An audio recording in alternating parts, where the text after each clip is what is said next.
ભાઈ રજિસ્ટર બાનાખટ વગર કોઈ પણ પ્રોપર્ટી ખરીદીએ તો એમાં સૌથી વધારે જોખમ હોય. હવે આપણે એ સમજીએ કે બાનાખટ એટલે શું. તો ખરીદદાર અને વેચનાર વચ્ચે જે લેખિત કરારનામું કરવામાં આવે છે એને બાનાખટ કહેવામાં આવે છે, જેમાં કઈ પ્રોપર્ટી કોણે, ક્યારે અને કઈ કિંમતમાં ખરીદી એનો ઉલ્લેખ કરવામાં આવે છે. હવે બાનાખટને રજિસ્ટર સબ ઓફિસમાં રજિસ્ટર કરાવવો ખૂબ જ જરૂરી છે અને એ જ ગમે ત્યારે તમારે કોઈ પણ વિવાદ થાય તો ત્યાં એ માન્ય ગણાય છે. એ પુરાવો તમારો સ્ટ્રોંગ માનવામાં આવે છે.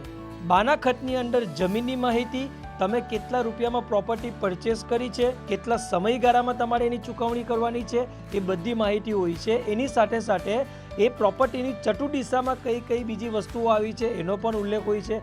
એટલે ગમે ત્યારે પણ તમે પ્રોપર્ટી ખરીદો ને તો રજિસ્ટર બાનાખટ બનાવવો ખૂબ જ જરૂરી છે. વિડીયો ગમ્યો હોય તો તમારા દરેક મિત્રોને શેર કરી દેજો અને હમણાં જ આ ચેનલને ફોલો કરી લેજો.